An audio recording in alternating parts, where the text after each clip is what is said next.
Hey guys, welcome back to Homesteading Off the Grid. Isn't that a beautiful sunrise? I saw that thing. I was down here cutting wood up already. It's early and I thought, man, I've got to capture this on video. So I was going to do the morning ramble about an hour from now, but I wanted to get this. So guys, I want to talk to you today about something that if you listen to me today, you will thank me 3 months from now, 6 months from now, 9 months from now, and a year from now. Despite still being slightly, a little bit of that cold, I got up early, I was motivated, and I was outside before sunup, of course, working, doing lots of things, even though it's winter, and because I'm not going to let some of these opportunities pass me by that I let pass me by last year and the year before because I wasn't proactive enough during what we call the down season, of course, with gardening, farming, but also I'm going to talk about some the quote off season in life, okay? Because I know most of you don't watch these videos for the corn and the green beans, so don't worry. I'm just going to spend a minute or two talking about the corn and the green beans. But first, I'm going to talk about the tomatoes. Guys, last year, something we did is we started planting seeds indoors around January, February, trying to time it to where we would be able to put our plants out in the ground after the last frost, which is in April, sometime in April here in Zone 7 where we live. Well, we had so much success with a lot of these plants indoors until we moved them outdoors. And it wasn't the frost that did it. What it was the rooting. What was stable indoors with softer soil just didn't seem to take too solidly once we transplanted these plants outdoors into more firm soil and not quite as nutrient-rich soil. So we started Googling and trying to find good ideas for gardening last spring. However, it was too late for last spring, but this year it's not. Now, I should have told you this months ago, but I'm going to tell you now. As of the recording of this video, we're heading into late December. Go ahead and start this. All of your paper towel rolls, the holders, and your toilet paper holders. And we've got bags and bags and bags of these because we've been saving them for 9 months. Don't throw them away. Keep them. One of the best tricks we found when we were trying to figure out how to solve our tomato plant dilemma was to fold the bottoms of these closed, put some soil in them, and actually plant your tomato seeds in these things. Put them in like a big Tupperware container or a box or something.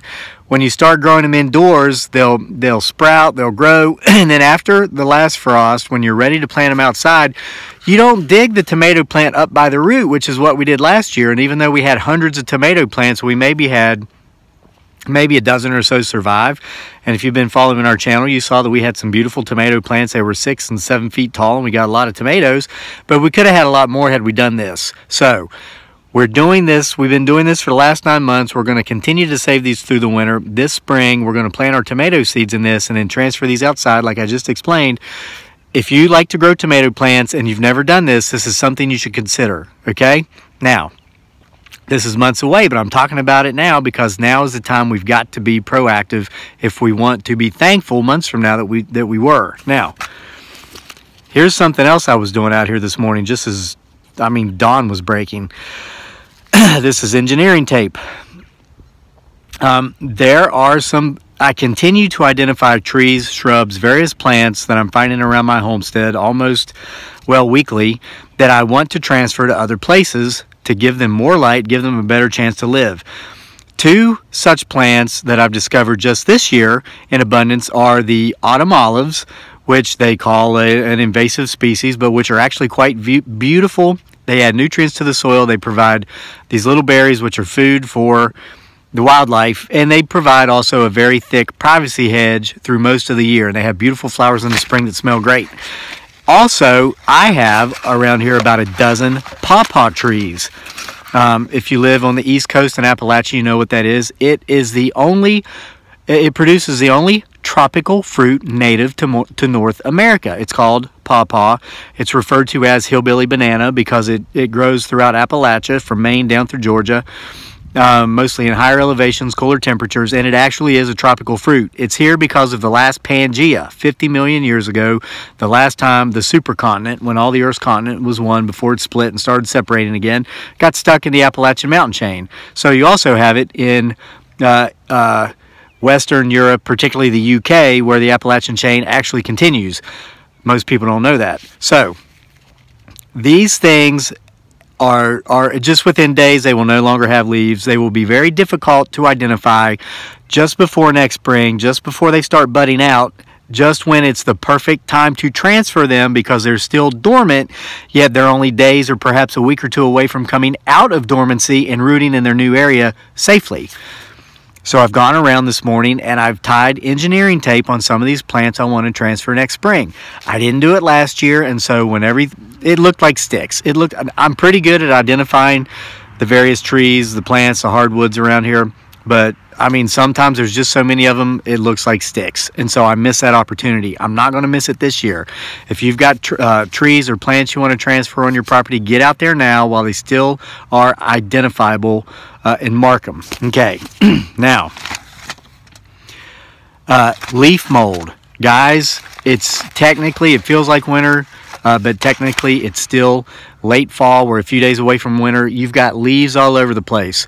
We are proactively over the next few days making our leaf mold deposits, and we're probably going to make some videos to show you how to do this. I actually have some trash bags and buckets and stuff down there. I raked up some maple leaves this morning when it was still almost too dark to see, but I knew where they were, so we're going to do that. We've got a ton of oak leaves up here to make the black gold. Now that's a longer process, 2 to 3 years. Maples, poplars takes... You can actually start working with some of the material after just a few months. So guys, now's the time to start making the leaf mold.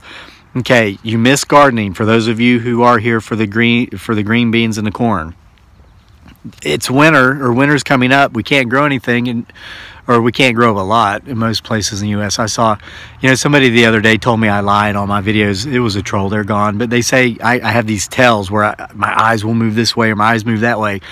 You want to know the truth about my eyes, guys? Most of you know. I just saw 2 big ravens fly up that way. Blue jays went that way. We've got hawks. We've seen a bald eagle down here. So when I'm doing this, that wasn't a lie. Oh, it's winter. You can't grow most plants in most places. It's called birds, okay? So anyway, raised garden beds. This is the time to get out there and build those frames. You can hear them. You hear those are crows, which means there will be no hawks here now. I love crows. Crows keeps the hawks away, which keeps my chickens safe. Yesterday, while cutting firewood, I saw a hawk dive and catch either a frog or a fish at the edge of my pond and take it into the woods. But there's enough for all of us. So, raised garden beds. Also, frames you can build for your leaf mold. If you want to make larger leaf mold deposits, put down, of course, 4 posts, wrap some chicken wire around. We'll probably do some of that for you too. But this is the time. Don't wait until next spring when you say, oh man, I wish 6 months ago I would have made some leaf mold. I wish. Oh, and I'm not lying. I hear something big coming through the woods. It's probably that herd of free-range deer I have around here. 3 days ago, Dearly and Daniel came up here to the campground where I do these rambles, and they saw 20 deer. That's almost a record. The actual record is 22 at one time, but they saw 20 about 3 days ago. So, frames for leaf mold, cages, compost cages. Save all your, organic matter over the winter so that you're ready for the spring. Now, that's green beans and corn and birds and eyes making it look like I'm lying. Okay, now, we're a few days away from Christmas. A lot of you are finding that you're coming up short. We did a video about a year ago where we showed how we save our change all year and then go to a Coinstar machine. Now, we got blasted in these videos, people telling us how stupid we were for paying the fees for Coinstar. Okay, a lot of your banks will have these coin machines where, as long as you're a member of that bank or you have an account there, you can throw your coins in there and they don't charge a fee. But guys, our pocket change every year adds up to between $150 and $200 a year. And that's what we do. We come home, throw it in a jar, start today. Okay, start that today, and this time next year when it's Christmas time, go get that stuff in the machine, roll it, take it to the bank, whatever, boom, there's your Christmas money, or at least a pretty big chunk of it. And also, I'm going to talk about, with the holidays coming up, we often hear about, especially in America, where binge is like the norm. If you don't binge, somehow it's un-American. People put on like 10 or 15 pounds during the holidays. They wait until their New Year's. They make that resolution they always break, which is to join a gym. Gym memberships just boom in January, and then gym membership attendance drops in March, or actually late February. Guys, right now, before all the hoopla even starts, if you're not exercising, start. Get in the habit. Make it a daily, just a daily part of your routine, your daily routine. So what happens is you've got enough time to where when the holidays do roll in, you won't feel compelled to binge because it feels too good to feel good. And then come January, if you do partake in a little extra festivities and you put on a few pounds, you won't have to start exercising in January because you started back in December and it's already a habit. So it'll make it a little bit easier. So guys, yes, we've got to live today for today. Take one day at a time. Don't project. Don't, fear the future or plan too much ahead of it, because the day has enough sufficient evils to take care of itself. We all know this. However, life is a process. The processes in life are processes. That sounds redundant because it is. I was even chopping wood this morning. I guess I've been sick for about a week. We had all that cold weather, all that snow. Now we've got some actually really nice weather. It's going to be in the 50s again today, and I just feel good. So I want to get out here doing as much as I can. So guys, this is the point of today's ramble. If you think about where you want to be 6 months, a year from now, think about this past year, some of the things you wish you had been more proactive about. Do it now. Winter does not mean just sit around and be idle and don't garden. Winter means get out there, build the raised bed frames, get those leaves together to start making that leaf mold. Start saving these things for when you do your tomato planting indoors in the late winter, so that the roots aren't, the roots are very sensitive in the spring when you transfer them outside, but this will be more stable. So I hope you got something out of this. More animals. I wasn't lying. I really do hope you got something out of this. But there is a beautiful sunset. If nothing else, you got to see that. Thanks for being with me for another morning ramble from here to Homesteading Off the Grid, and we'll see you probably later today playing in the leaves, making some leaf mold. See you then.